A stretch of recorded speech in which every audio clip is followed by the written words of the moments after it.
আসসালামু আলাইকুম রাহমাতুল্লাহি ওয়া বারাকাতুহু। সুপ্রিয় সম্মানিত দর্শক শ্রোতা, আশা করি মহান রব্বুল আলামিনের দয়ায় আপনারা সকলেই ভালো আছেন।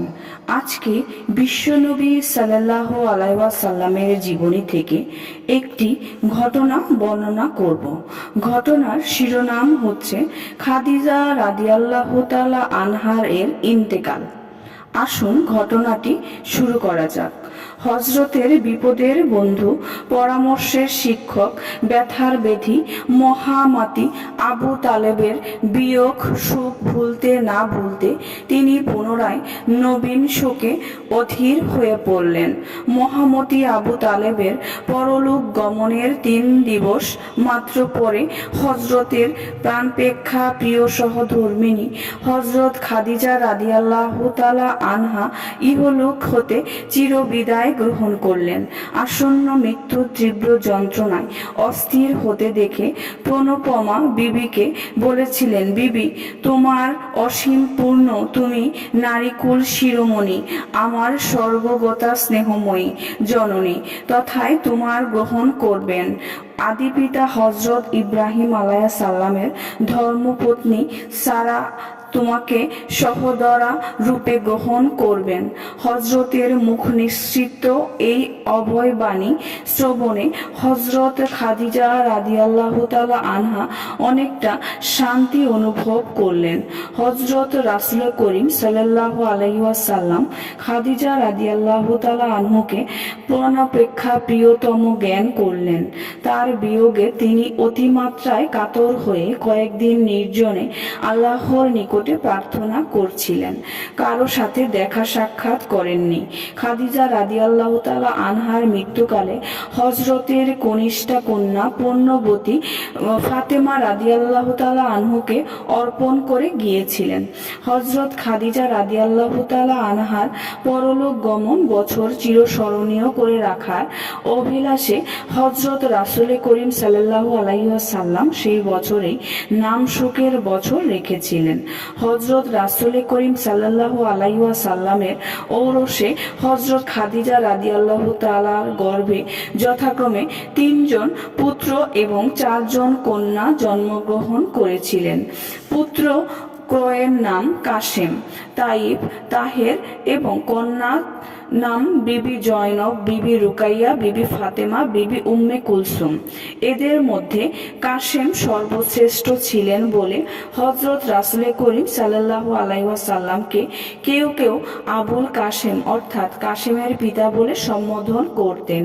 কিন্তু নিতান্ত পরিতাপের বিষয়, হযরত খাদিজা রাদিয়াল্লাহু তাআলা আনহা এর গর্ভজাত একজন পুত্র সন্তানও জীবিত ছিলেন না। সবাই শৈশবে মৃত্যুবরণ করেছিলেন।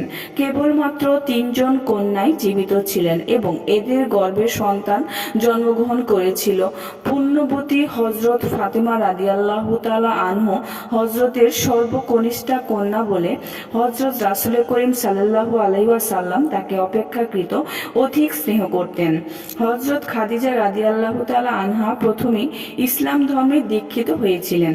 শত্রুরা যখন হযরতের উপর অমানসিক অত্যাচার করত, তখন একমাত্র হযরত খাদিজা রাদিয়াল্লাহু তাআলাই তার সাথে সমবেদনা প্রকাশ করতেন এবং তার শান্তিময় বক্ষ হযরতের জ্বালা নিবারণের স্থান ছিল। সেজন্য হযরত খাদিজা রাদিয়াল্লাহু তাআলা আনহা জীবিত অবস্থায় হযরত রাসূল করিম সাল্লাল্লাহু আলাইহি ওয়াসাল্লামের অন্য কোনো দ্বার পরিগ্রহ করেননি। প্রতিপানা বিবি খাদিজা রাদিয়াল্লাহু তাআলা আনহা অবহিত চিত্তে স্বামী সেবা করতেন। হযরতের মলিন বদন দেখলে তিনি অত্যন্ত কাতর হয়ে পড়তেন। একদিন তিনি হযরতকে বিষণ্ণ বদনে অবস্থান করতে দেখে কারণ জিজ্ঞেস করলে হযরত বললেন, মক্কায় দুর্ভিক্ষ উপস্থিত হয়েছে, দিন দুঃখীরা অনাহারে প্রাণত্যাগ করছে। এই দুর্দিনে অনেকেই আমার নিকটে সাহায্য প্রার্থী হচ্ছে, কিন্তু আমি নিজেই দরিদ্র, সুতরাং দরিদ্রকে অন্নদান করা আমার সামর্থ্য কোথায়? হযরত খাদিজা রাদিয়াল্লাহু তাআলা আনহা বললেন, হে আল্লাহর প্রেরিত হজরত, আপনার এ ব্যাপারে চিন্তিত হবার কোনো কারণ নেই। আমার যেসব ধন সম্পদ রয়েছে তা আপনার, আপনি ইচ্ছে মতো দান করতে পারেন। বলা বাহুল্য, হজরত রাসূল করিম সাল্লাল্লাহু আলাইহি ওয়াসাল্লাম হজরত খাদিজা রাদিয়াল্লাহু তাআলা আনহুর সেই বিপুল ধনরাশি থেকে দান করে কর্তব্য পালন করছিলেন। এ প্রকার নানা কারণে হজরত রাসূল করিম সাল্লাল্লাহু আলাইহি ওয়াসাল্লাম বিবি খাদিজা রাদিয়াল্লাহু তাআলা আনহার একান্ত অনুরক্ত হয়ে পড়েছিলেন। তিনি প্রায়ই নীরবে বসে তার জন্য অশ্রু বিসর্জন করতেন এবং সকাতরে করুণাময় আল্লাহর উদ্দেশ্যে বলতেন, হে আমার প্রভু, আমার প্রাণোপমাকে যখন গ্রহণ করেছেন তখন আমার আর কোনো তার স্মৃতির দহন করছেন। আমার হৃদয় হতে তার স্মৃতি বিলুপ্ত করুন।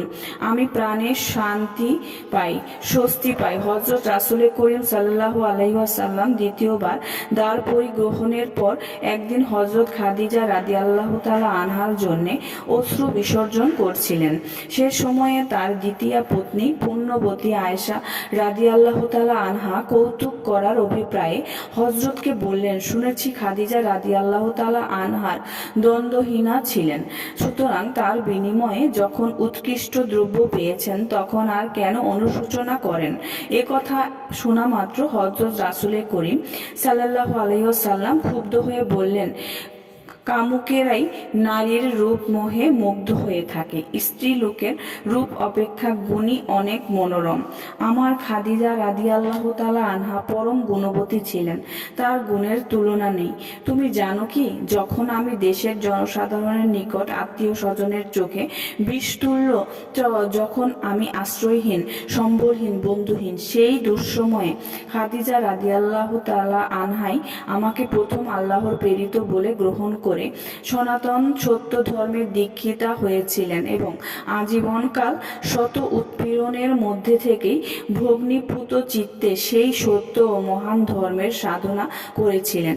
তাই বলছি, তুমি আর সেই গুণবতীর নাম উচ্চারণ করে কৌতুক করতো আমার হৃদয়ে কখনো ব্যথা দিও না। হজরতের নবুয়ত লাভের 10ম বছরে হজরত খাদিজা রাদিয়াল্লাহু তাআলা আনহা বেহেশতবাসিনী হয়েছিলেন। মৃত্যুকালে তার 65 বছর বয়স হয়েছিল।